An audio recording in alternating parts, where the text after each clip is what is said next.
Hey everybody, we back again. And I'm we're Spencer. Okay, and of course, we have our interrupter, and he's a licensed clinical therapist, Nas. Dr. Nas. No, No? Not yet? never again. All right. Never again. Serena's like, I ain't doing it either. That's enough. Yeah, no. No one close to you will ever call you that, just so you know. Go fuck yourself. Oh, okay. Yeah, there you go. And of course, we have our guest for today. She is also a licensed clinical therapist. It's Serena. Hey. Welcome. Okay, there you go. Hello. Two weirdos. Tism. Full circle. Full circle. All right. And today, we're going to be taking a look at A Man Called Otto. And this is also the Different Spectrums podcast. I am losing my mind today. I had no sleep last night. So, Neither did I. Talk about movies, shows, mental health, all things surrounding them. We also have some laughs, so don't take us too seriously. Or do. There you go. Also, don't forget to run up those likes for us. We'd really appreciate it. Yes. Before we get into our topic for today, check out our Google Drive that's on our link tree. Has a bunch of helpful tips for everything. Resources, apps, PDF. Serena, what did you find in there? You're the one that told me to mention this. Well, you didn't tell me. Videos, articles, apps, so many different things. The goods. Any resources you're looking for, and they're nice and divided into categories. Yep. It's wonderful. Yep. You didn't say nothing about leaving no tip though. Oh yeah, and leave a tip. Come on, you're taking the information. Oh, yeah. That's right. I'm talking about from your ass. I'm joking. Oh. Yeah, wait a minute. Yeah. Everyone else. She's tips. like, I'm taking this. And she saw the tip jar. She's like, no, I don't need that.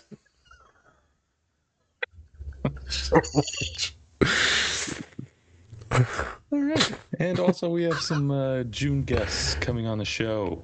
So there will be doctors. They will be people that know mental health. Yep. Social workers, Trust doctors, That's all I got. clinicians, Yeah, sure. awesome women. Clinicians. Yeah. All right. You don't need to bring the gender into it. All right. Jesus. 2023, bro. Gender doesn't matter. All right. So, like I said before earlier, A Man Called Otto. Taking a look at that movie featuring Tom Hanks about a man who's very depressed, very sad guy, very sad and angry. Maybe they're one and the same. Who knows? We'll figure that out during our discussion. So the scenes that we're going to be looking at today is about teaching one of the characters, Marisol, how to drive. Marisol. Marisol. Teaching her how to drive. And then second scene, all about after him and Marisol have a discussion, have an argument, I believe. He goes to her house to use her phone, and he kind of explains what's been going on with him because he hasn't opened up. Okay, yep, we'll go with that. He's a piece of shit for loving his crippled wife. How dare he? How dare he? Son of a bitch. All white men are the same. Yeah, all of them are the same. Way to stand up for me, asshole. Don't do it again. I can do it myself, all right? Yeah. So yeah, we're taking a look at those scenes. Very sad, very depressing movie, apparently. I've not seen it yet, but all I've been hearing is that it's very depressing. So it makes me really want to watch it. It does. Yeah. I really love that. All right, Nas, anything before we get into the scenes? Yeah, so today we're going to dive into depression, grief, anger, hostility, relationships, love, compassion, patience, regulating, and me and Serena will give some examples of humans that we worked with. Again, as Serena brought up, please go check out the Google Drive. There are a ton of free resources. Click on those. Check them out. If you feel so indulged to put in a tip, because there's a lot of hard work that went into those things, just go ahead and donate some, or you can go right to our Spotify and donate as well. Don't be like Serena. Actually tip. All right. Yeah. Come on, do Give us better than me. Yeah, do better than the do therapist. better. Give us the money. We're out of empathy by the time we come home. We're like, you know what? Everyone go fuck themselves. So Yeah, don't give us compliments. Just give us money. I don't want to hear any like, well, you guys did a good job. No, I don't want to hear that shit. Just get the money. Put the money in there. And as we get to that, welcome to our ads for chicken. I don't know why I can't. Chicken. Oye, Otto, pero can we go in our car? Because I've only ever driven automatic. No, I'm teaching you how to drive. Get in. Go in. Okay, coming up on the red light, you're going to have to stop.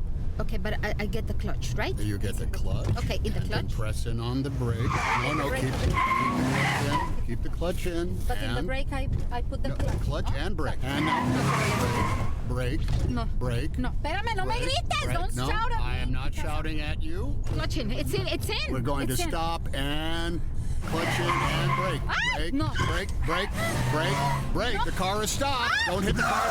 Brake. Yes. All right, let go. Oh my God. Brake. It's clutch and brake. I suck at this. I suck. You're learning. Oh my God, I almost hit the car. It's like this. It doesn't matter. It's a hybrid. It's a hybrid. It's a Okay. hybrid. Okay, I should do that. No. Fine right where you are. But I'm very close. It doesn't matter. You're I don't fine need to go wherever back? you are. Just wait for the green light. And here we go. So press in on the clutch. And give it a little gas. Slowly let out on the clutch. Oh, you're not in gear. Green! Press in on the clutch. Shift in the... Don't have to turn the key. Just press in. Oh my God. Espérame tantito. Slowly let out the clutch. That's all you have to do. Do this. No, Otto, no. What? Oh, shit. What is wrong with you? She's learning how to drive. Did you not have to learn how to drive? Oh, calm down, old man. Hey. I'm not your old man! Hey, you son of a bitch! If you honk that horn one more time, it'll be the last thing you do. You hear me? Huh? Comprende?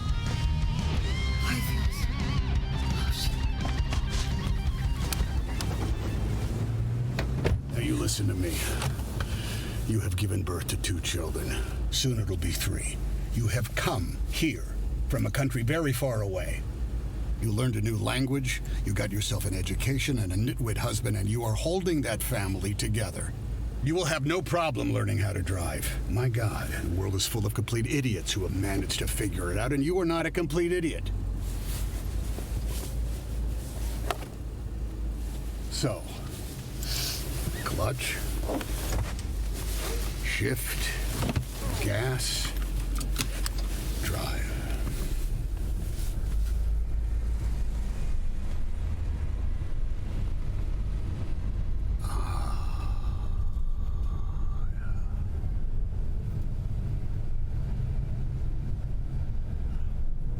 Que bueno. Okay, there's a spot right there. Just pull up, parallel, and back the car up until that bumper is in line with your side view mirror. Now straighten out, sir. Back up all the way to the curb. A little bit. Stop. Neutral. Brake. Key.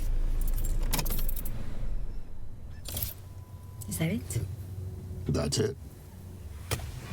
And we're right on time.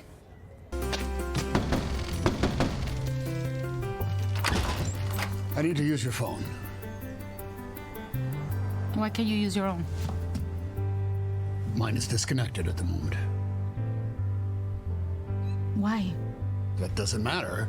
I just need to use your phone, okay? You know what? No. No? No. You won't tell me why your phone is disconnected? You won't tell me why you need to use my phone? You won't tell me what happened to you in the street yesterday? And then you went inside and you wouldn't even open the door? You scared me, Otto. Do you know how long I was out there? And I didn't know if something had happened to you. Or if something was gonna happen to you. And I'm sorry if I said the wrong thing about Sonia's coats. But I was just trying to help. And you left me out there. So no. You can't use my phone.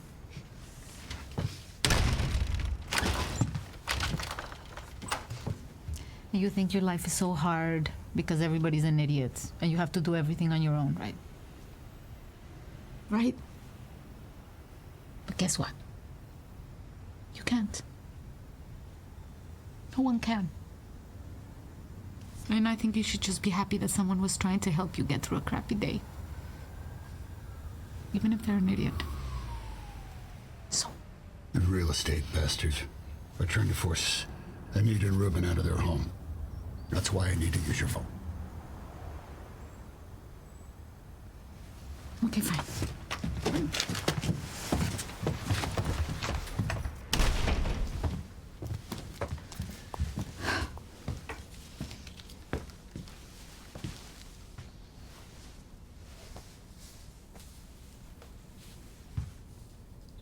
We had never had a vacation. Sonia was 6 months pregnant, and she wanted to do something special before the baby came. So we booked a trip to Niagara Falls. On the way back, the bus crashed. There'd been a recall on the brake lines, but the company never had them fixed.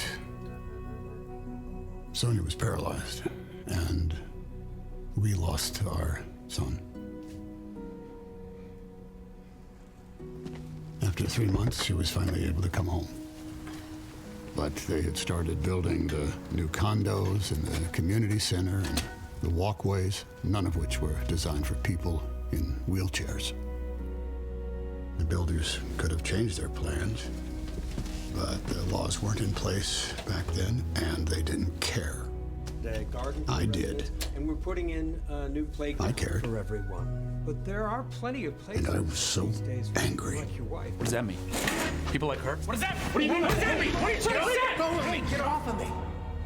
That's when they voted me out as head of the Homeowners Association. I wanted to obliterate them all. The builders and the realtors and the bus company. Bus driver. I never would have let it go. But for Sonia. Sonia said we had to keep living. That's what I did. I lived for Sonia.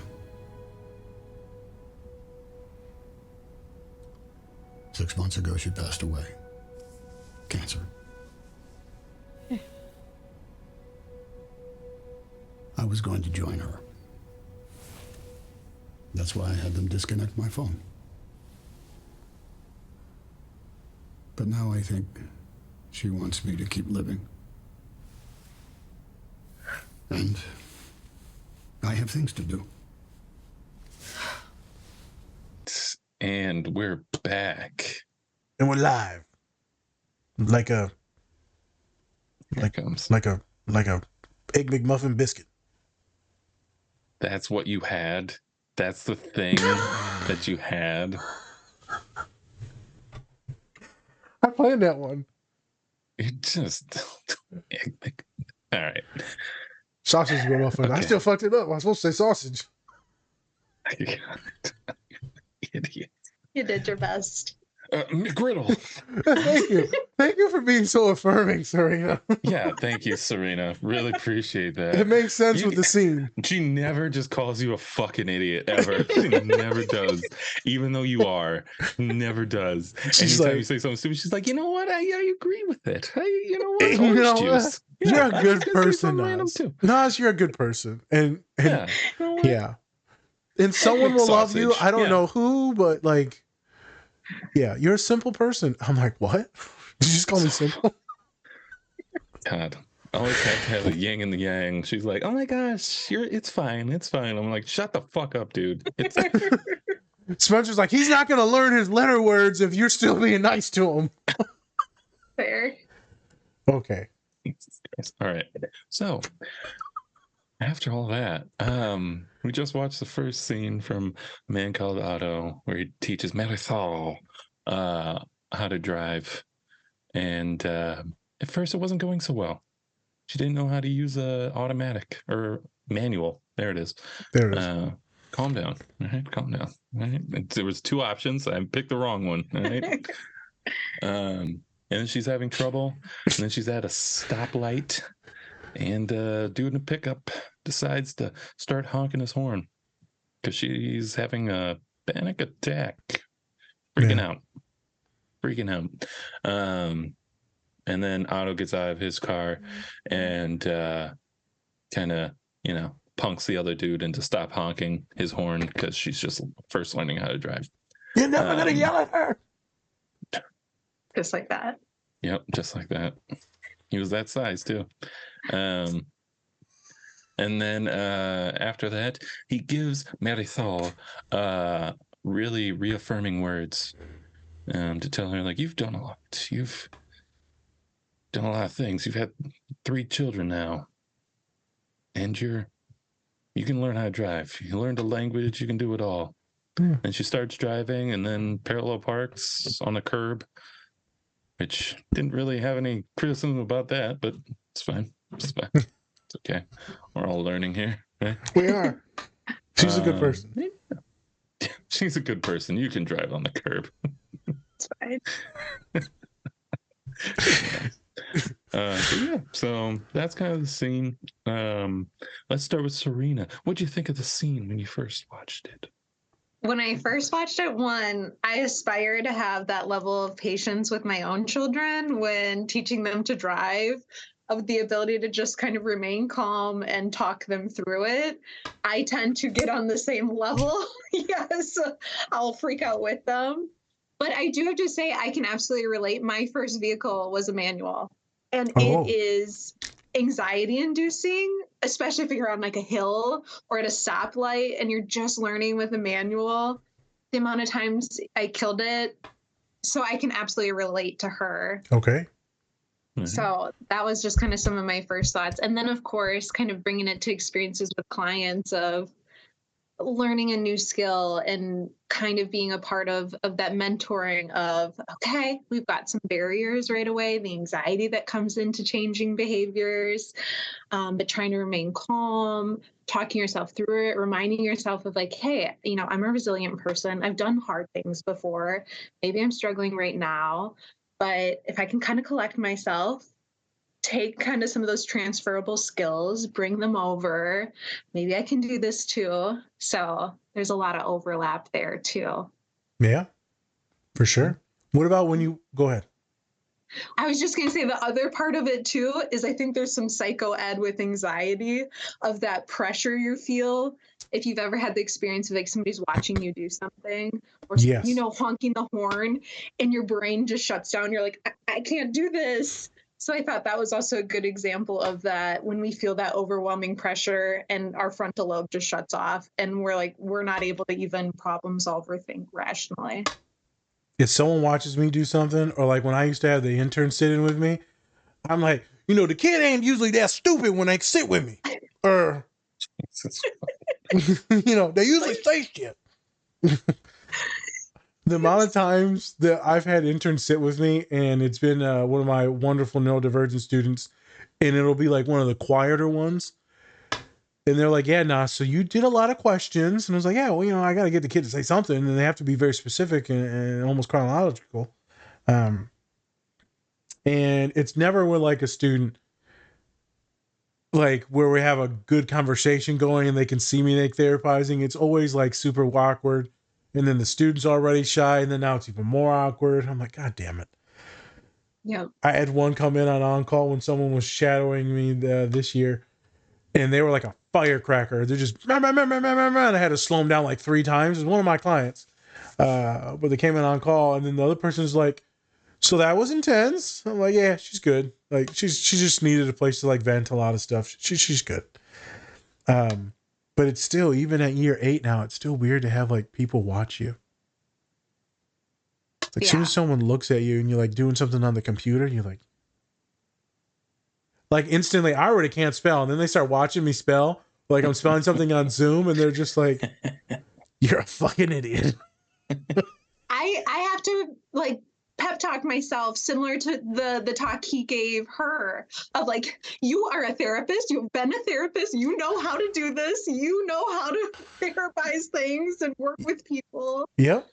Done this before. I seriously will have like those mini speeches with myself before I bring someone in, because it's just the pressure you feel even when you know you can do it, but because they're watching you, it's like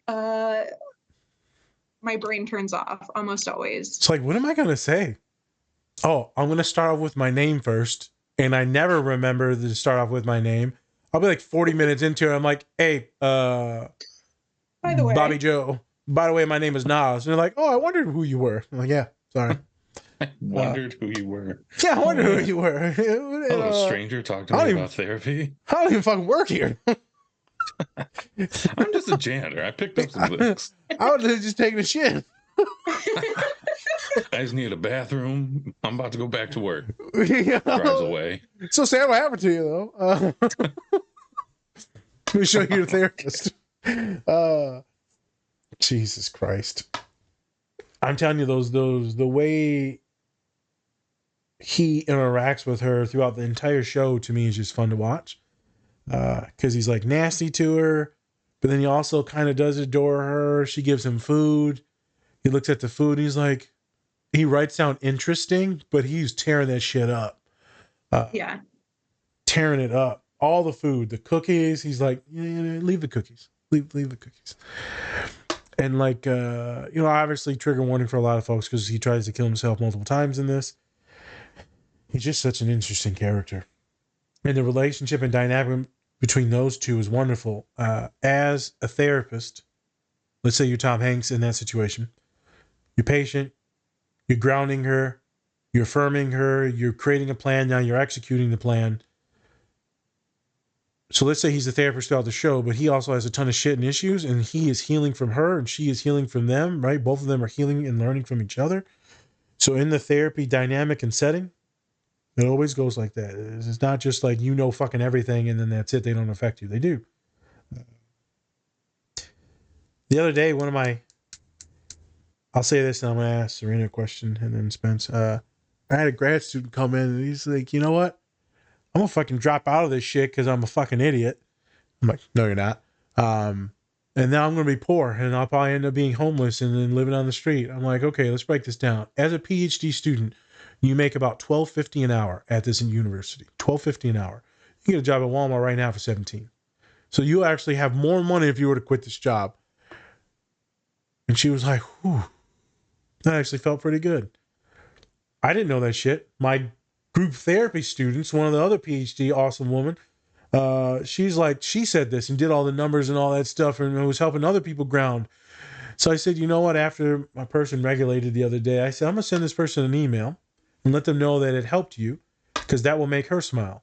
And then she smiled, the one in front of me, because now she made that person smile. I said, the world is weird. You don't know what someone's going to say, what someone's going to do. It's all like interconnected sometimes. So I did send that individual an email and I'm sure they smiled from ear to ear and probably cried. Because this person that's very good at being like a mama bear is like the spitting image of me. She's just a little white girl. She's the dream. The dream. She's just good at therapizing people. So you just never know, man. You can get people to regulate by saying certain things. Well, and such a good example. I mean, that's a beautiful example of that catastrophizing that we do when we're in our fields and we're sometimes just talking it out loud and getting feedback from someone else. I can't tell you the amount of times I am a catastrophizer. That is my thing. And I say things to my partner and getting back kind of some logic or like, what are the odds that's actually going to happen? You know, when you get into the really high. And then So sometimes just the ability to hear somebody, calmly be like, well, there are some other options. Have you considered this or that? And it's like, oh yeah. Okay. Why would I do that? Yeah. That's stupid and logical. Get the fuck out of here. Leave. How dare you not validate me thinking that we're all going to die? And it's my fault. Sometimes that happens. Because I undercooked the chicken. It was just a little undercooked, all right? Salmonella is fine. No one said salmonella was bad, all right? Yeah. Oh, now you want a divorce, huh? Yeah, go fuck yourself. Jesus Christ. Oh. Couldn't bake the chicken right and divorced. Serena, please. Do you ever get like a little salty when he tries to be rational with you and you're just like, you son of a bitch? Absolutely. She's like, yeah, fuck that guy. This has been years of me recognizing of like, okay, I do need some of this logic and a kind of the understanding of how we both work. But there are absolutely times where I'm like, I don't want the logic right now. I want you to be on my level. And we're venting right now. We're venting, okay? So, yeah, I mean, there's a time and place. You kind of got to feel it out. Sometimes there's not room for logic. Sometimes there is. You can sneak a little bit in. Yep. I am the same way at times. My dad had to regulate me the other day when we were cooking. And he takes me through this whole step-by-step process that he said to me about 5 million times throughout my life. And I'm like, fuck you. You don't know anything. And then I'm like, all right, maybe you know something. Now I'm like, all right, cool, I'll believe it. And then, then I interpreted it. I went with it, and I was good after that. For like 2 hours. And then I went back to the shithole I was at earlier in the day. Yeah. But yeah, that being able to regulate people is tough. It's a tough task. It can happen. Otto was pretty good at it. You seen this? She had that panic attack, which is actually pretty quick, pretty intense, but it made sense. Heavy breathing, teary-eyed, frantic. Doesn't know what to do. Shut off. She shut off. Which I feel like is pretty common. Spence, I wonder what you were thinking when you saw that scene, right? Because that was your first time seeing it. Yeah. I just think back like when my mom first teach me how to drive. Complete opposite of that. My mom is not the best driving teacher ever. She freaked the fuck out. Like it was like anything. You gotta you're not in the middle of the road. You gotta go. You got just freaking the fuck out, and then that makes me freak out. And then I drove for the first time with my dad. So much better. Like he was very calm. I was like, hey, you're going a little bit fast, kind of slow down a little bit. Oh, just, get in the lane a little bit more and all that shit. I was like, wow, this is so much different than how my mom taught me.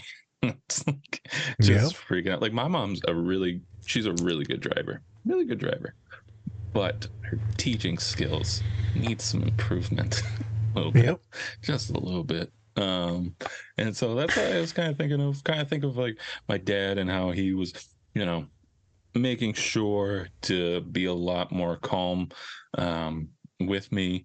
And yeah, my mom always says like I'm the worst passenger driver ever, and I have to agree. Oh, you must hold your tongue with me then, because you don't say shit when I'm driving. There's a lot of fear that goes on when you're driving. Because if I say something wrong, I feel like you could easily just go like that and then it's over. Yeah. I'm like, well, we both gonna die now. Fuck you. Yeah, exactly. So, once somebody's going like 100 miles an hour, it's kind of like, you know what? I'm gonna zip the lip and just be like, maybe slow down a little bit. He just like holds on to stuff and he like tightens his seatbelt. I'm like, you're in there. No, it's not gonna help anything. No. I'm just gonna die. I'll make it quick. But that's the thing though. It's like when I drove your car, it was fine, right? Like you weren't like, what the fuck, dude? Yep. Yeah.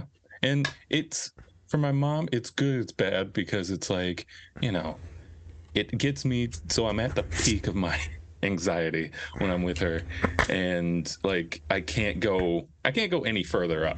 So with her, and then so I kind of like just make sure that whenever I'm driving, I don't hit that point, and I haven't, ever since. And I've driven with her after the first time I've drove, and it's been fine. She still has her comments like, "It's a little fast there. You're going a little fast." Going like 5 miles over. Oh, Like, Jesus. okay. Calm Going down. 5 miles over, Mom. It's fine. It's okay. Yeah. It's Naz's fault. He made me a speed demon. I couldn't stop. Yeah. Okay. I think what you're technically pointing at is, different types of therapists are good at regulating people. So Serena, you know that. Some can do it pretty quick. Right, I can distract you. I mean, even if I cause like the panic to set in because we're doing like deeper therapy, trauma therapy, and I see you're starting to deregulate, I'll let it go for a while because I want to get into the stuff. And then I'm like, nope, it's time to eject because now we're like, now it's like legit PTSD. Now we're starting to like break down and lose it. Now we're getting to the hyperventilating. I'm like, okay. And I'll usually always slift. Man. I'm a sliffy motherfucker. I'll tell you that. Slipper. I want to come and sliff. I'll switch into always works every fucking time. What are you doing today? What are you talking about? What are you doing immediately after this? I want to go step by step through the rest of the fucking day. Okay, well after this, I'm probably gonna go get lunch. You going with anyone? Jennifer. Okay, what do you think that you'll get? Well, we might go to this place. And then what do you got to do after that? And then they talk about homework. Then they talk about the shower, brush their teeth, whatever. We go all the way through the entire thing. They're usually regulated by the end of that. Works almost every time. And then I can ask a couple questions. If they bring up food, my big ass Spence, I'm like, what type of sauce you got on this shit? I need more details. Yeah. You go, that shit savory? Is it sweet? Yeah. What is it? Yeah. That Slow shit down. Just slow down your breath a little bit. Does it burn a little bit when you touch it? Is it spicy?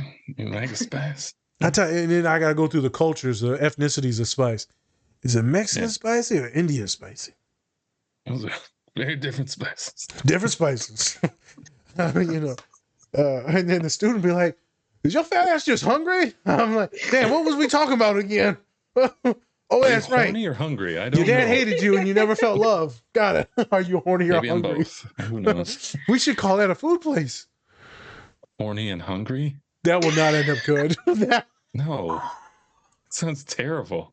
Yeah, where you could eat it or nope, not finishing that sentence. Try it. No, you can love it. We got donuts. We got all the pies. all the pies you want. Oh my god. So We'll even I set was the saying temperature for you. What? different therapists can regulate you, man. So one of my go-tos is yes, being patient, like Serena said. So having a good poker face, not getting too animated and freak out. I'm pretty good with other humans when it comes to like Salim or Pops. I tend to get a little bit more like frustrated. Yeah. The patience with clients, they don't have the tools. I think it's when I get frustrated when I know they have the tools and they're still not doing shit right. I'm like, I already told you 10 times. Like, come on now. With students, there's more grace. Yeah. So I feel like that's what it is. Not every therapist can do it. My students usually leave pretty regulated after freaking out because, like I told Serena before this and Spence, I like to give them a plan. So if you're in a crisis and deregulating, I don't need to ask you how your relationship with your father is. That's fucking stupid. Right. Let's talk about the immediate acute issue. Let's strategically think about it, put steps in action and plan these out and execute it. We're going to write the shit down for the next day. We're going to write out kind of a plan for the next 3 days. Then coping skills, safety plan if there's suicidality, and then you're going to hit the ground running. Or you're going to fail a class. All right, what's the homework that we need to do? Who are the teachers that we need to email? Do we need to talk to the dean of students? Do we need to talk to disability resources because you're freaking out? I'll write the shit. Here's the steps. We're going to pass classes. We're good. Boy came in the other day, international student. He's like, I'm going to lose my scholarship from my country that pays for me to be here. Unless I'll have to go back home, and that's not fucking good. So then comes in a lot of freak out, a lot of suicidality, a lot of issues. I'm like, all right, brother, I got you back. I can write like 2 or 3 of these letters. Should work out. Should be good. Now, if you fail, I'm going to send these letters in. We're going to do an appeal. 50-50. It's better than 0. Fucking kid passes the class. They didn't have to do any of it. But the thing is, like, we had a plan. Yeah. So because there was a plan, he was able to retain and get some shit done in class. Also, he said the class average on the test was a 45%. It's like, what the fuck? Jesus. So there was a massive curve unless he passed. Thus, he was able to stay in the country and continue his education. Arab student, too. And I bring that up because we sure as hell don't believe in therapy, especially if you come from a different country. So, regulating people is a job. Now, here's a fun thing. Serena, I feel like as a homie, I know you're affirming. As a partner, who knows? I feel like that, I feel like it's a good affirming. I also feel like there's a lot of sass. So Mike Spencer knows with me, there's like almost 0 affirming. And then like, I'll hit you with it like momentarily. I'm like, even with Colin, it's not that much good stuff that goes on. Jesus Christ. Most of the time, I'm You're like, not a good father. I'm like, what? Yeah, literally, we'll just be on the Instagram. I'll be like, you're hurting her. He's like, fuck you. She's going to hate you when you grow up. And he's like, fuck off, man. Which is the right response for you, pretty much. All the time. It's just like, fuck off. Just get the fuck out. After I finished my dissertation, Serena pops on an hour late, so she missed it all, but still you popped on. She did. I just forgot to mention that. So she showed up to it. An hour later, I'm like, who the fuck is this? My dad like, is it Serena? Of course it is, because I do not know time zones. No, Ashley was smashing her cheeseburger, and my dad was like, yeah, you hungry, ain't you, girl? Jesus. And then, but the funny thing, as soon as it was done, the speech, my dad's like, that was it? You piece of shit? I was like, oh, thanks, Dad. Oh, Jesus Christ. He did not fucking say that. No, he did. Did he? Yes, he said it. I don't remember that. No, as soon as it got done, he said, man, that was it? That was a piece of shit. That was terrible. He did say it. And he's confirmed it, so I can say this on the pod. All right, fair enough. Fair enough. And then obviously we had a good conversation after that. I bring this up because I'm like Otto at times. I'll build you up. Then sometimes I'm also be like, man, you ain't as fucking stupid as you think you are. It doesn't sound that affirming, but I'm like, I don't know. You think you can't do nothing? So you just happen to get to school and you happen to have abusive parents and you happen to have no money and grow up in poverty and you happen to be taking care of your younger siblings, but you're fucking stupid. Okay. Well, I'm stupid at this school. You're one of the best institutions in America. Stupid at this school is a fucking genius at any other school. You got to have the context of what are we talking about here. Young woman the other day, she just looked at me and then just cried and cried and cried. Badass PhD student. Like, you are fine. And you know what they said to me, Serena? It was horrible. They said, I came back on your schedule and I said, were you worried coming back to me? And they said, yeah, because I figured you thought we failed, that I failed you and that I'm not good and I'm too far gone and I'm hopeless. And I said, let me tell you something. I seen your name on the schedule last week and I smiled. I enjoy you as a person. She's like, what are you talking about? You're quite fun to talk to. I said, don't get it twisted. You give me a fucking headache. You give me a headache. Well, that's awesome to hear from my therapist. I said, but your conversations are some of the smartest I've had in this office in 2 or 3 years. Verbal jousting with you, even though you think that everything is right, wrong, and you know everything. It's quite wonderful, and you're so kind and empathetic and anxious as shit and neurodivergent as hell. I'm not neurodivergent. Okay. But you just told me how you categorized a bunch of pigeons the other day. Oh, okay. Mike Tyson. What? Yeah. It's just... How do you even do that? There's a couple different kinds of pigeons I don't found out. I thought it was just a pigeon and a dove. I thought No, those were the only two options. You got, and a seagull. You got the Obama pigeon, and then you got white people pigeon. Obama. You got the shrimp pigeon. Was that like? Well, I'm not even gonna say it. Nope. Okay. And so I was affirming her, and then also letting her know just how awesome she is, and I just enjoy talking to her, even though our conversations are daunting because she is very intelligent. And I can't just say something and her believe it. There will be follow-up questions and verification. So I affirmed the hell out of her and I said, "You good?" She said, "Yeah, I'll cry again tonight, but it'll be for different reasons. Thank you." And I was like, oh my God. I had to regulate myself to make sure I didn't cry during the last half of the session. But she's good. So you can be funny and you can be kind of agitatory and say some things as a counselor, you know, as long as you're not too mean. So Serena, I'm sure there's some clients you vibe with, there's some that you tease, some that you joke with. I'm sure there's some that you validate. You ever done what he did? Like lay it out there and not really say awesome things, but also say awesome things? Oh, for sure. I do that kind of blunt honesty, I think tends to work better with my angry clients, of just being very matter of fact or frank, or of just like, come on. Or like somebody I've worked with a long time where you have a good relationship and you know you can say something that maybe a newer client would be like, excuse me, but with somebody you've worked with, they know you and they know the intention behind what you're saying. And it's almost like that friendship of like it being somebody of like, I know they care and they're saying this or they're calling me out, even though I don't want to hear that, but that's probably what I need right now. Yep. So for sure, it's that delicate dance, but there's absolutely people where I'm more blunt or more matter of fact. Yep.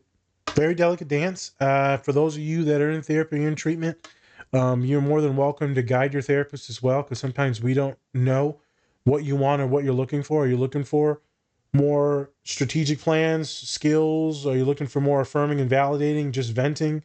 Like, what is it that you want from us? You can guide us so that way I can make a good treatment plan for you. Because I have clients who will be like, yeah, man, I just go to people and all they do is validate me and like affirm me. Like, I need fucking answers. And they're like, yeah. Yeah. And like, you come to me and I'll be like, I'll give you answers. Also, when they ask me direct questions, they're like, what should I do? Like, there's many things that we can, because I can't give them a fucking answer.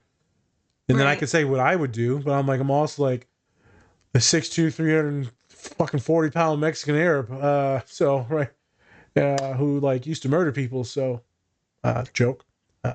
Stab. So I'm like, I think your choice is going to be a little different. You know, you're like, 19, 5'3" white girl. So, different choices.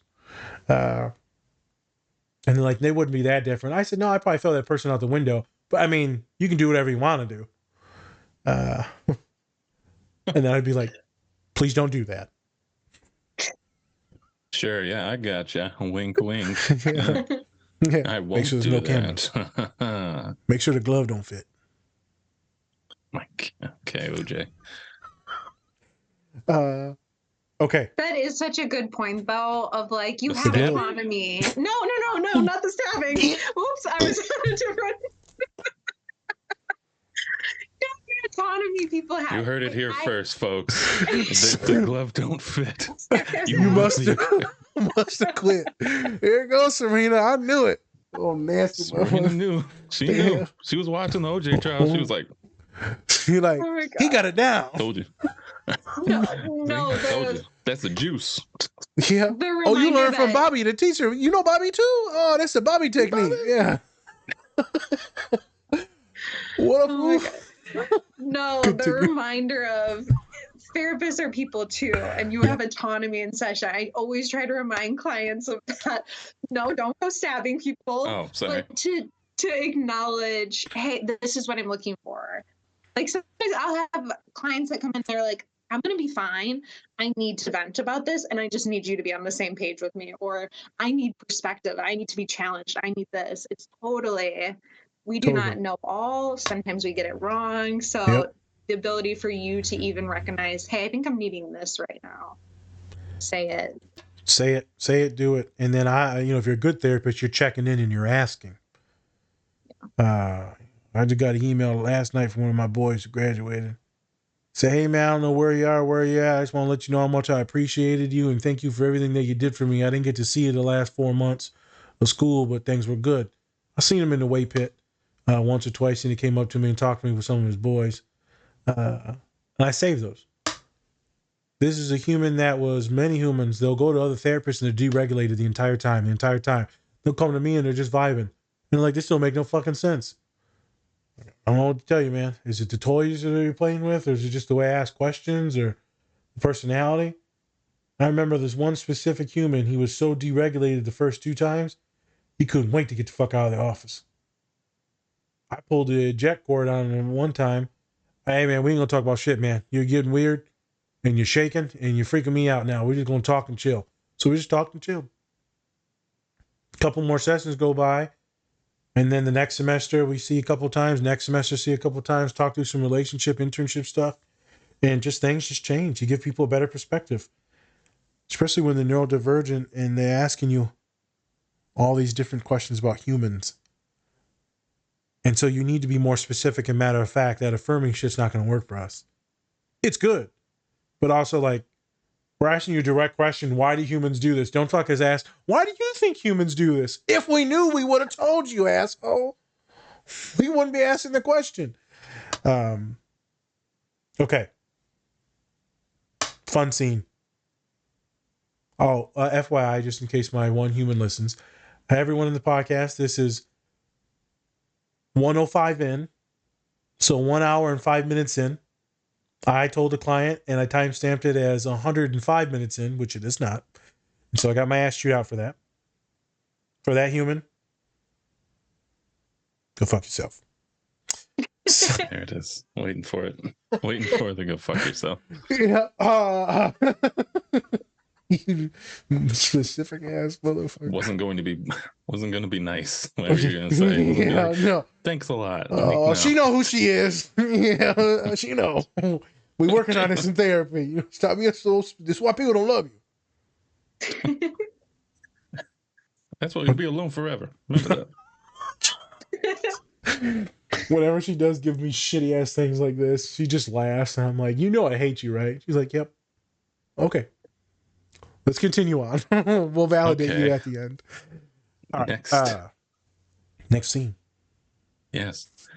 So the next scene, Otto goes up to Marisol. Marisol. My white guy impression. Marisol.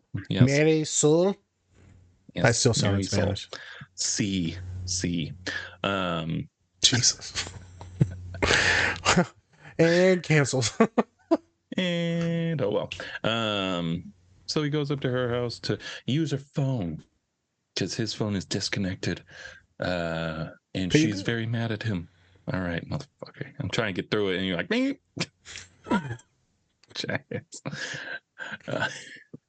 And then she's mad at him, and he tells her all about, his past and why he's kind of just angry at pretty much everyone. And then he gets into the fact that his wife died of cancer, and he's been trying to kill himself ever since.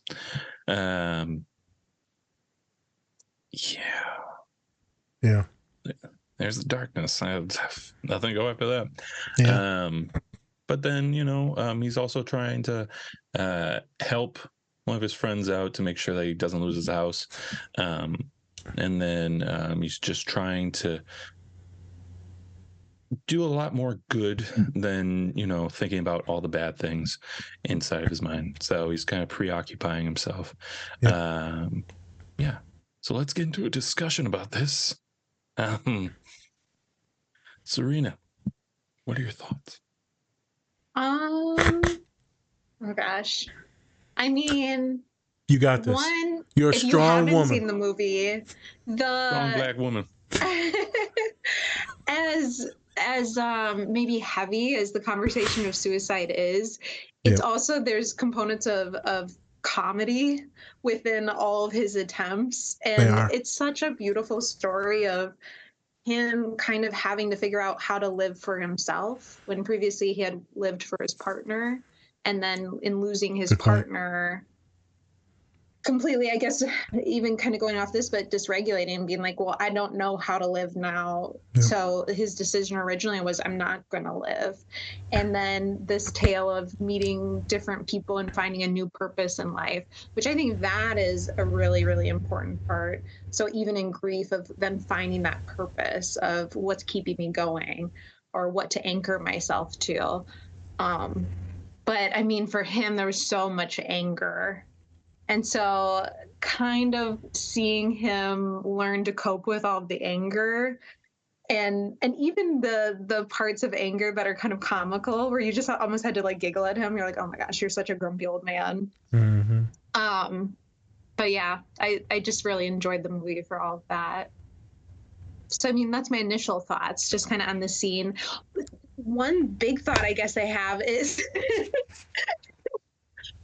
my brain keeps, this is a beautiful look at how my brain goes. Surprise, motherfucker.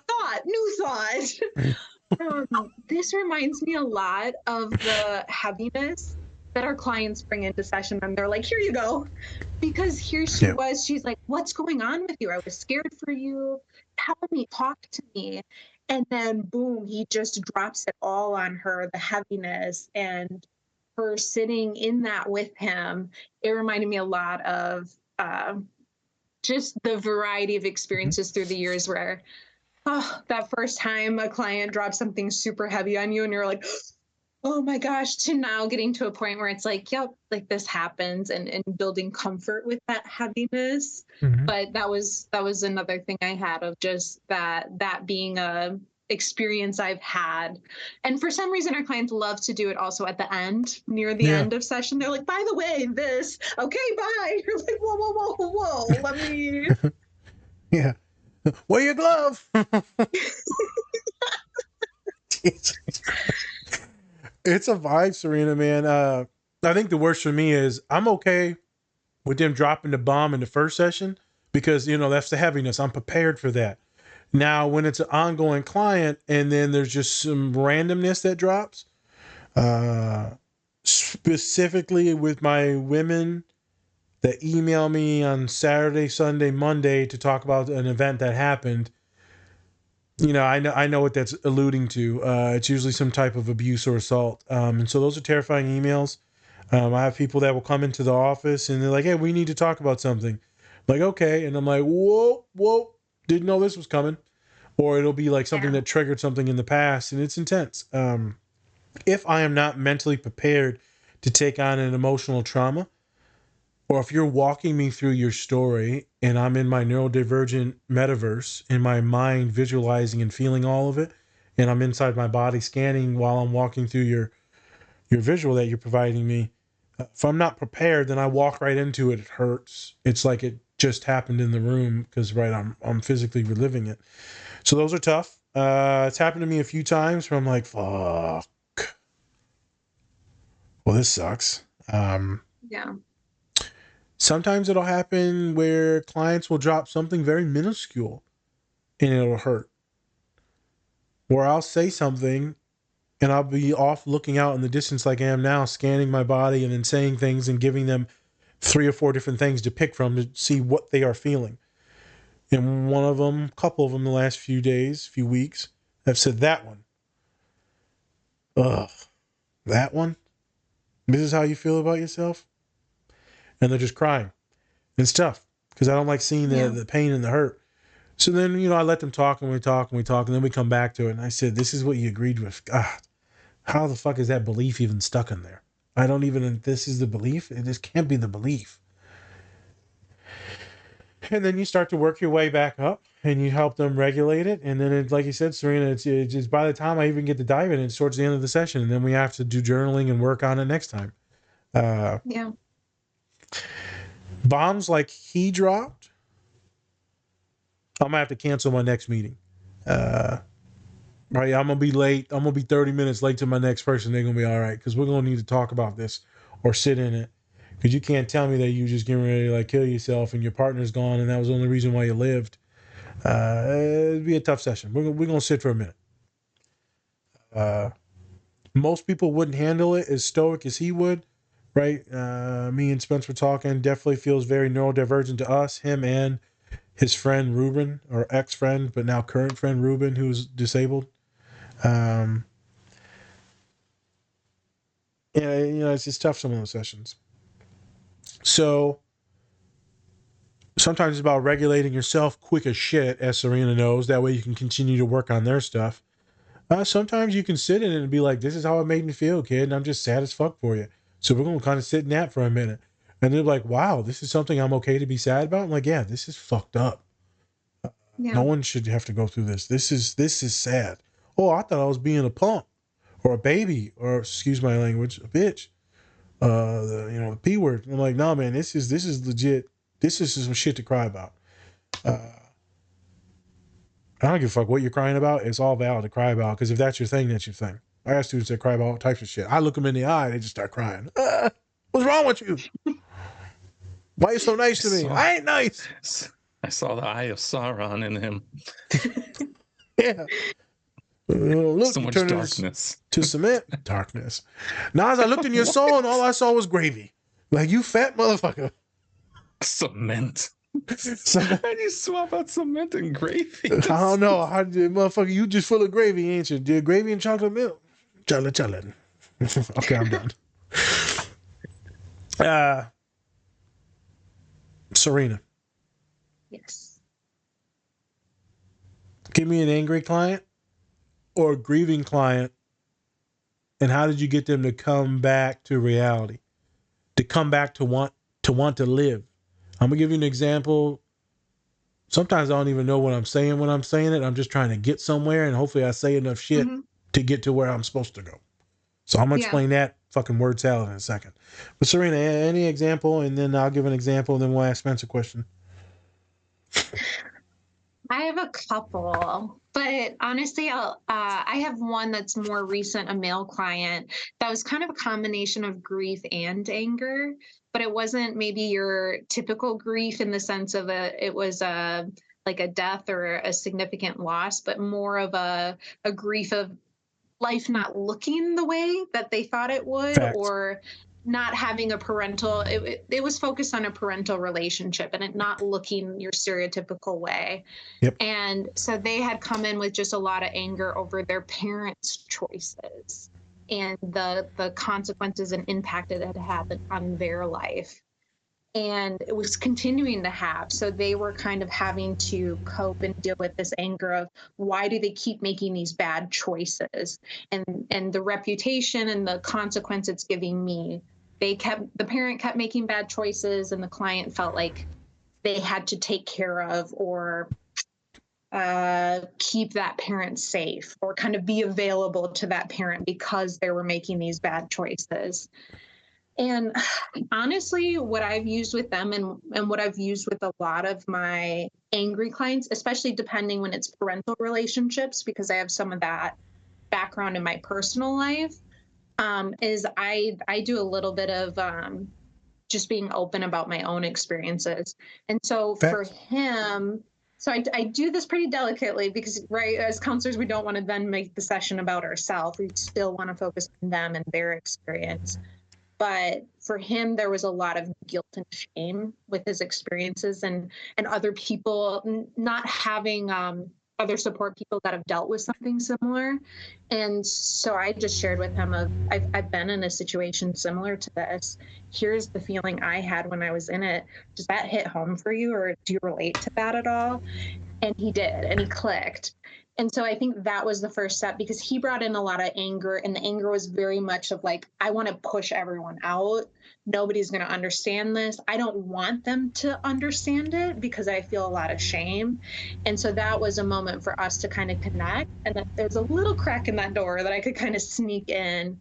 And then he felt a little bit more comfortable to kind of explore other emotions outside of the anger. Yep.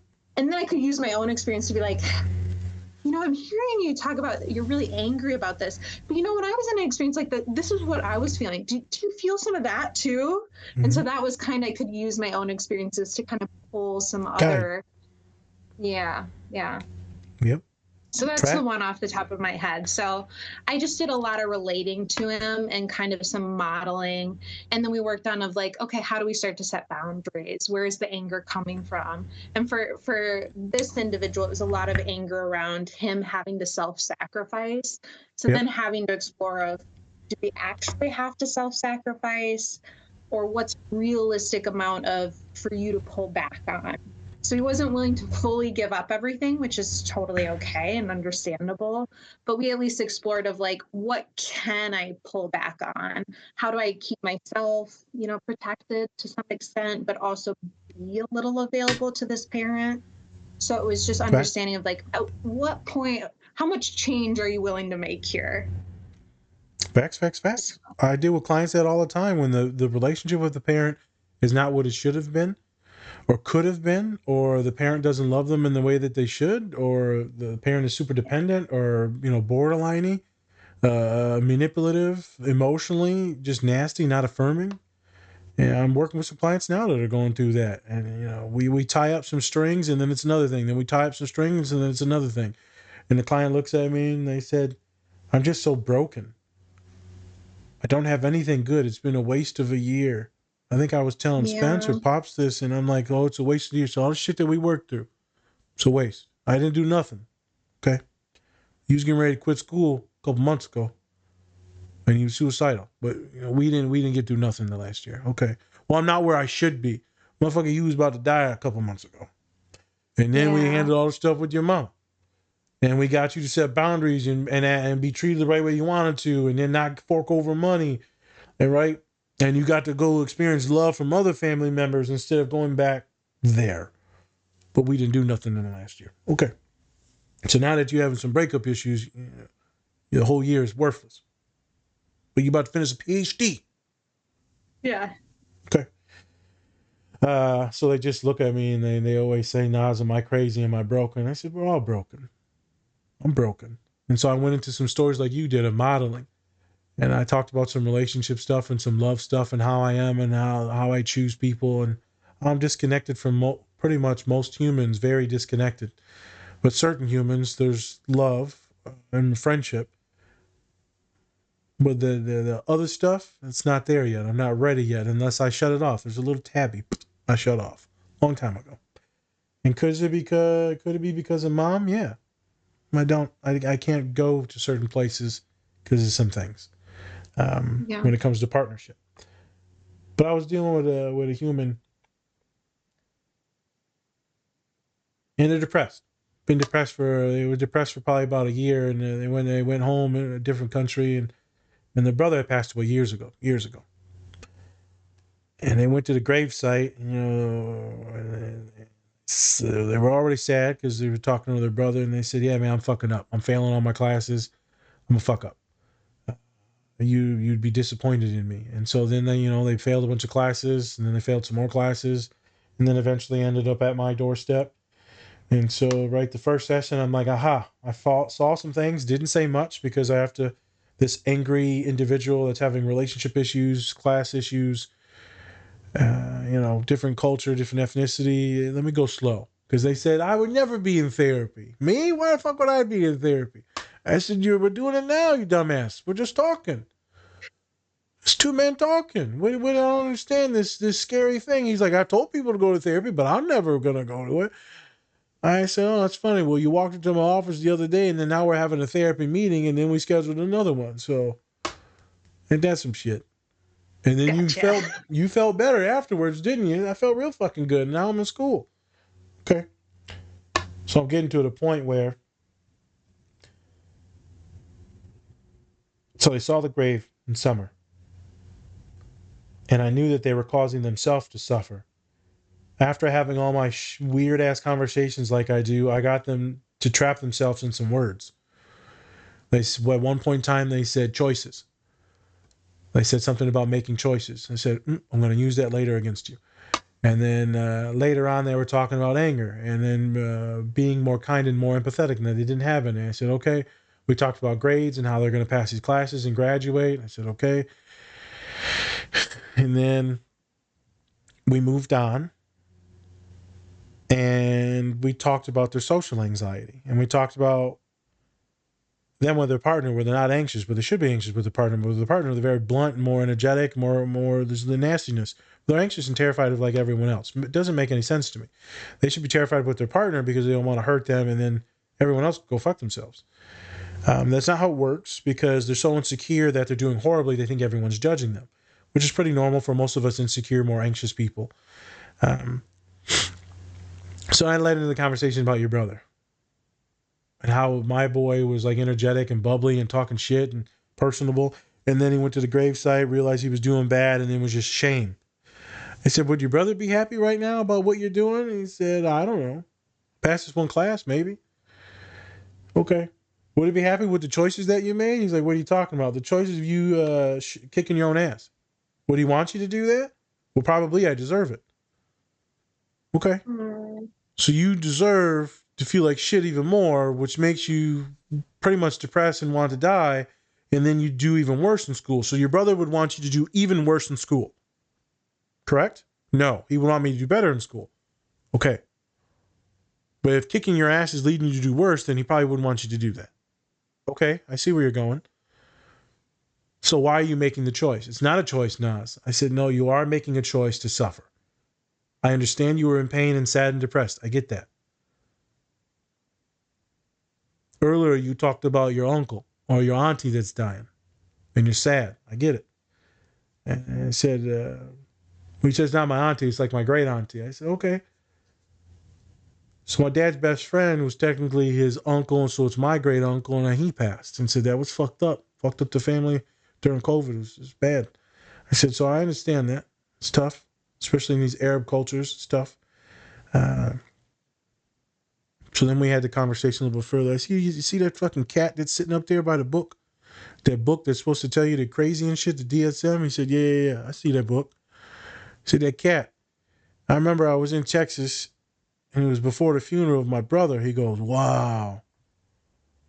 And I said, the fucking cat was just sitting in the store. Nothing on any of the fucking shelves. And there's a cat sitting on the Sphinx, sitting on the shelf.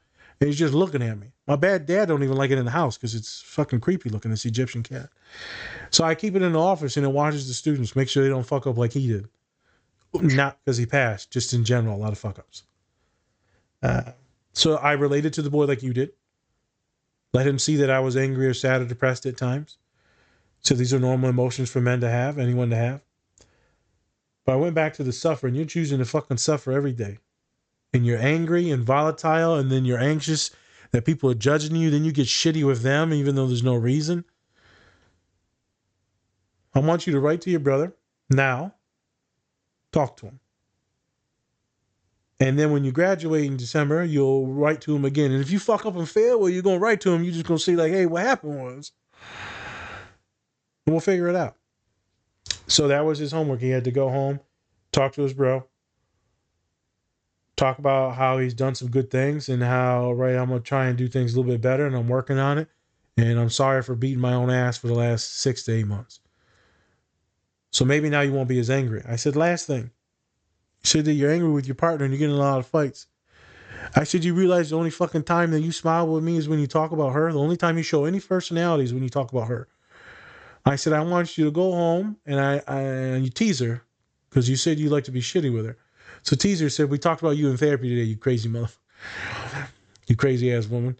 And then she'll play along. And he said, yeah, she will. And then you say how Nazir, my therapist, Arab as well, said the only time I'm actually human in therapy is when I talk about you. The only time I show any love or anything is when I talk about you.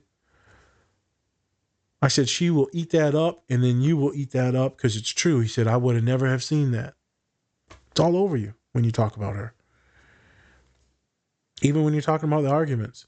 So you go home with these things. You come back to me. I'll see you in a couple of weeks. We'll go from there. Anger went from a fucking 9 at the world for taking people away from him, for him shitting on himself, for the letting down his parents, right? All the stuff. It went from a 9 to a 10 down to like a 7. I wrote some letters. We got some shit done. There's ways to attack this and to model like Serena said. I also happen to be Arab, so that helped that individual as well. There's ways to go about it. Is it worth kicking That's your such own? a beautiful, oh, sorry.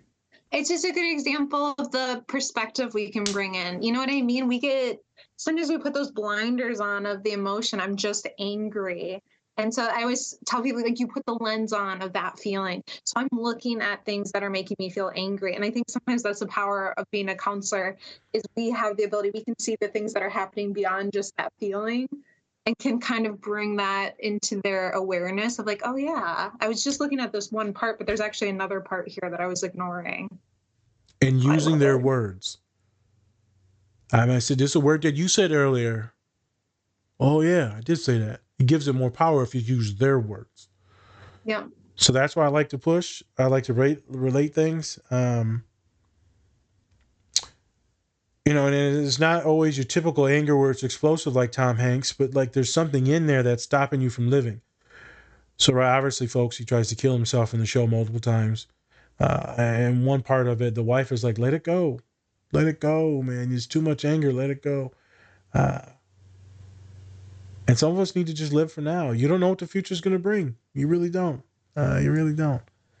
Right now it could be miserable, but you might live a lifetime of joy after a few months, few years. Who knows? I don't know.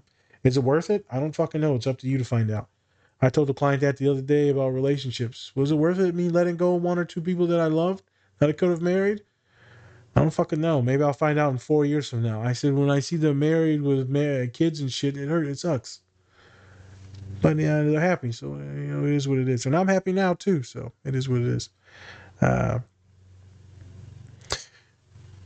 So there's one other thing I wanted to tackle in the scene, but I'm gonna toss it over to Spence.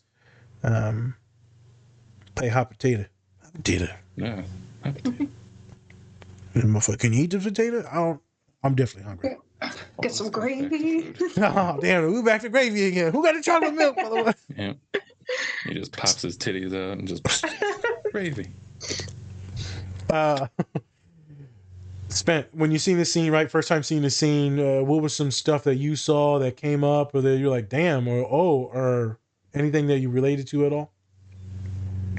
I guess like some of the anger part, I totally get. There are parts of my life where it's like maybe, I just get angry and I should let it go, and then I have people tell me I should let it go.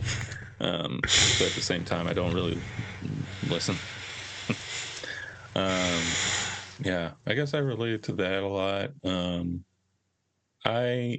thing is, like, I haven't, like, I've lost, aunts. My aunt to cancer, and the thing is, it's like just losing somebody that close to you. It's such a tough thing to really emphasize. No, I can't even say the word. Empathize? Empathize. There it is. I was going to say emphasize. No, that's not it. But yeah, so it's kind of hard to kind of relate to that feeling, especially once, like, I've never really kind of felt that, especially having that, like, really, really close your wife, loved one, someone that's, just gotten you, and that's kind of been a protector in a way. Haven't really felt that yet in my life, and so it's kind of hard to feel the same way, or even close to what he felt in the scene. Definitely felt the anger, just haven't felt the grief, that other side of it, right? That, like, utter depression or anything like that. It's like, although I have, like, had, times in my life where it's like it's been pretty bad, it's just I've never really had that feeling of kind of just like, well, I'm just gonna, end everything now and things like that, which I've been lucky with. And so, like I said, it's more of like the anger, if anything, and just trying to get people to understand that a lot of the times it's hard to speak up about certain things like that, and that's where he was really having the trouble. Especially, I haven't seen the whole movie, but obviously, he was having trouble actually expressing his feelings, or what was going on in general. And so, I've been there. I've been to that point where it's kind of just like, I just don't speak up about anything, just kind of let it go, and, might manifest into anger. other things. Yeah. Boy, Spence, you're going to be surprised because there's some shit that he does, Mm-hmm. and then it doesn't happen, and then he does something else. Like immediately, he starts acting normal after he just tried to take his own life. He just goes back to acting normal, and you're just like, Right. what the fuck? Do we need to Well, pause that the didn't movie? happen. Like, I don't. Did you hit your head? I don't understand. Like, well, back to business. Back to being grumpy as shit. It's so awkward and different and so neurodivergent in this fucking movie. The scene Serena, I'm gonna let you go after this. The scene I was thinking that sticks out the most to me is the disability stuff. So the wheelchair stuff, like that's like a world that no one really knows. And then, you get either you yourself are disabled or have some issues walking, mobility, or for me, it's my father. And then you start to notice things. Right? You start to notice like cracks in the cement or like even Spence. Now that you've got the issue with the Achilles, you start to notice how hard it is to walk and to travel. And you got to go to the handicap and you got to walk up the ramps. It's a lot of shit. Can't do cobblestone in Toronto. Cobblestone. So it's just interesting. And so I feel like I really connected to that. That's when I cried when I watched it before we started the pod and then during the pod today. Is you just see him and he looked at the stairs and he's like, motherfuckers. And then he looks at the HOA people and they're not going to do anything, right? And so it's tough. I remember trying to get Pops into some places that aren't, fixed or regulated through the ADA law, Americans with Disabilities Act. And so you got to walk up the steps. We can't walk up the steps. So I'm having him either prop his legs in and shove his tush in, or I'm having to pick him up. I remember at one place, I don't want to mention it because I don't want to get them in trouble because it's a fine establishment. But me and Spence went there to eat for chicken wings in Detroit a while ago, last year. There's no disability thing. And so I had to pick him up. And I bear hugged him. And then I slipped. And when I slipped, I pulled in pretty tight and I cracked one of his ribs. So he couldn't breathe. And because he's a fucking trooper, he sat there through the entire dinner with a broken rib. And he's just looking at me and he wanted to cuss me out, but he's also like, I can't breathe. And like, so that was intense. These words. I'm trying to tell you, if I could, I'd cuss you out. It's just intense, man. You start to see things in a different light. When me and Spence went on the trip, it was like this weird Tourette. Every time Spence would go to the front seat, I would like follow him. And he's like, what the fuck are you doing? Because I'm used to kicking my father's feet into the car. And then I gotta, sometimes shove him in there. Spence like, get out of here, dog. About to rupture my other Achilles. Yeah, I know. Let me kick that bitch for you, dog. I told Dad that today or yesterday. He's like, Jesus Christ. So there's things that you start to notice. So that's where my emotions got spiked up. The anger that he showed protecting his wife. I feel that's a thing with me too. If I know people that have any type of disability, or let's say neurodivergent, speaking issues, high anxiety, and then you treat them like shit, then I will Tom Hanks you in the room. Like when he stood up to that one guy. One of my clients said the other day, because I gave her that timestamp, he said, I wish I had a Tom Hanks in my life. And I said, you got me, knucklehead. But I ain't going to go hit your boss. So, but I'm going to give you the words to check his ass. And you're going to have this meeting and then the next meeting. And everything will happen according to plan. Like me and Spence just talked about in the air. I can already predict the future. You do these things I say, things will just domino effect. That wheelchair shit was tough for me, brother. And then him admitting, that's why I turned my lights off, because I was going to join her. And I'm like, what? Just the way he said it. Because I was like, I want him to join her to be happy because he's miserable as shit. So I get it. I'm not even going to shame him for being suicidal. I think others probably will. I'm not going to shame him for it. So I got it. Obviously, I didn't want a human to take their own life, but also he was completely fucking miserable. So what's the point of being here? But it turns out there was a point and he just didn't know it. There was a point. It was coming. Yeah. It's just a few more days away. And it was just a little Mexican lady. Spence, I finally got to watch Ted Lasso. We're going to do a wonderful pilot on it. And I told him how attracted I am to the CEO of the soccer team. Ted Lasso, yeah. And she's like super tall and just mean as shit. I also am attracted to Mary Saul because she's just kind of like mean and sassy and shit. It's quite wonderful. I'm like, I have a weird type, like short, Mexican, and sassy, and then tall and just mean. Mean has to be in there. Yeah, I know. You're like, I cannot be with a nice woman. Yeah. I just want to get slapped around a little. Treat me like garbage, please. Okay. Serena, what in that scene made you in the feels in the second scene?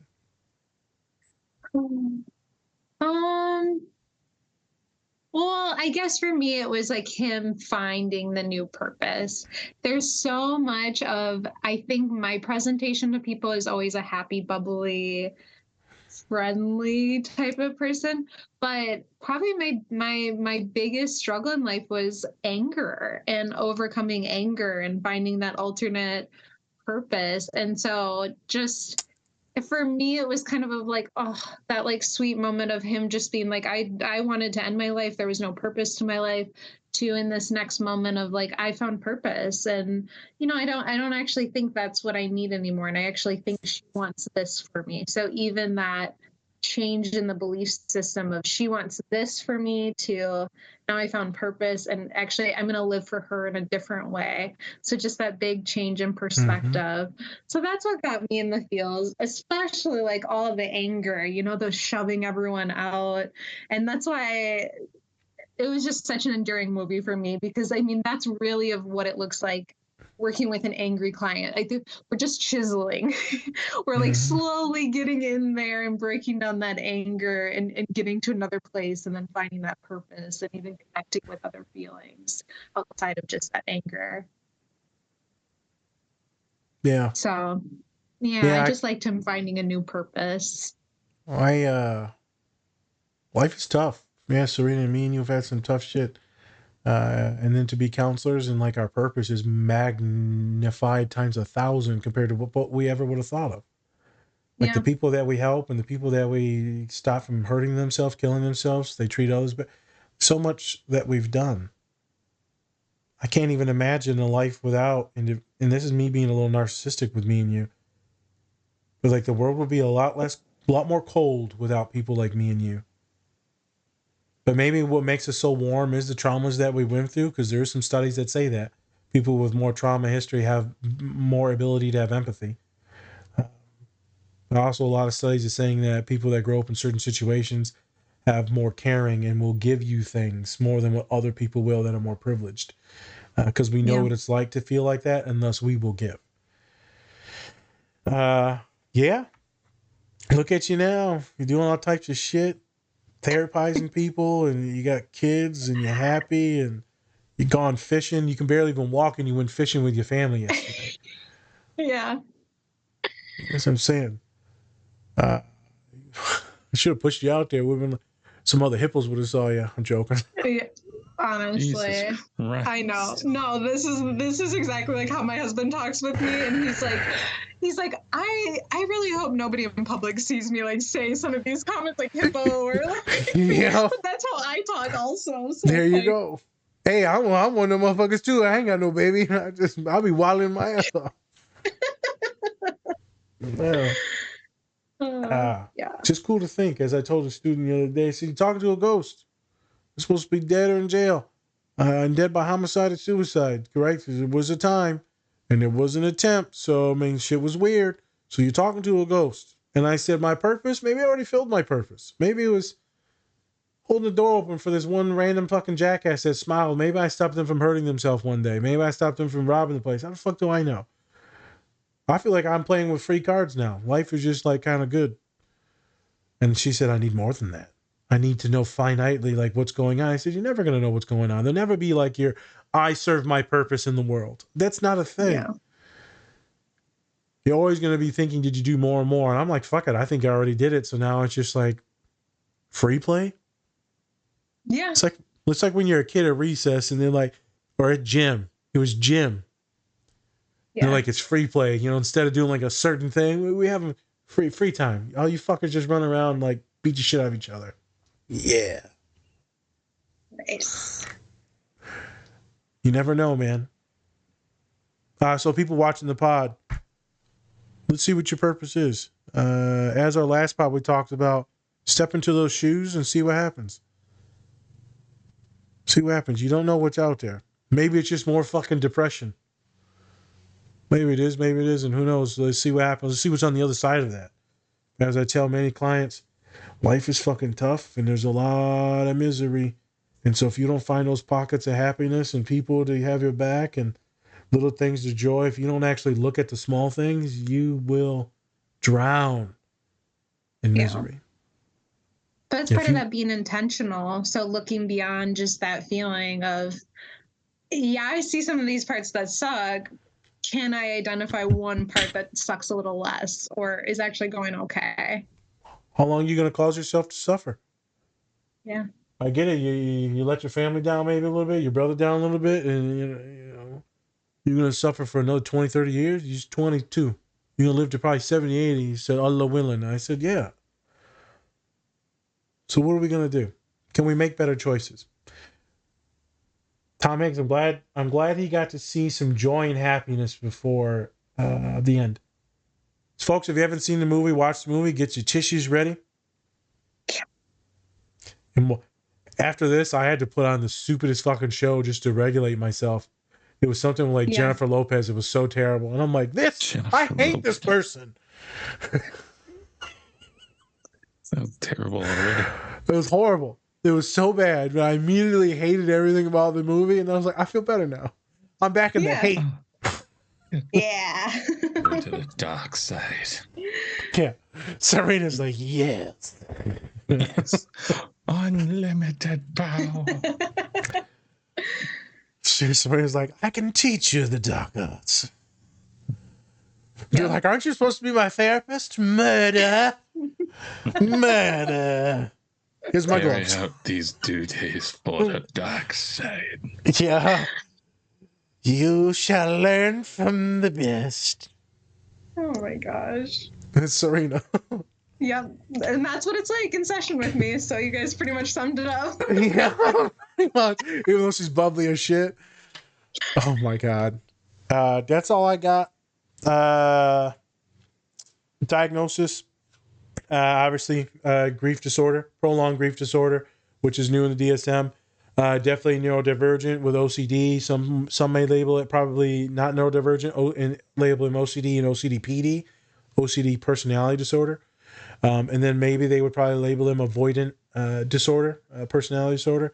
But he's going to be neurodivergent. And because his heart was broken and shattered in a million pieces, he pushes everyone away. So I'm not going to say it's personality disorder. I'm going to say neurodivergent with grief. Treatment is community. Love. Purpose is exploration. Treatment is exploration and finding some stuff. Probably group support for grief or people that have lost their spouses. It's probably would be best for him. Because not all of us are lucky to get a Mary Saul in our life to be so fucking nosy and make us food. Basole. So yeah, folks are looking for a neurodivergent individual that finds it hard to speak, that's very particular, that gets deregulated from little small things. Wonderful character to look at. If you're looking for someone that doesn't show a lot of affect, a lot of physical affect, wonderful character to relate to because he loves his wife so much in this movie, and you see it, you could feel it through the way he looks at her and the way he treats her. But right, maybe some of my boys or my women in here, you're not the best with words. You're gonna have to show up like he does. So if you're looking for some stuff, or you like this person, you like Tom Hanks, you like someone that's neurodivergent, which means that you should not be scared of us. You should see, you can see partnerships and relationships with many of us that act like him. So something to think about. So it's like when they saw Wednesday Addams. You love Wednesday Addams. Well, FYI, you love someone that's neurodivergent. So things to think about. I'm good, Spence. Okay. Serena, any last words? That sound weird? No, I don't think so. Okay. All right. So, talked about some deep subjects today on the pad. I actually wrote down a quote from Serena that I think was pretty cool. She said, "If they don't catch you, murder is fine." Holy Every shit. time. So I'm gonna leave with that. I thought it was going to be like a and- deep, like motivational, like therapy. Serena was like, "Oh shit, I did it." Spencer's like, "No, you suck." Gotcha. So with that today, check out the Google Drive. Leave a tip. We got June guests coming in, some new blood. So check us out and check out our merch that's coming out soon. So yeah, that's it. I'm Spencer. That's Naz. Different Spectrums Podcast. Murder. Bye. Bye. Much love, everyone. Take care of yourselves. Be kind and patient.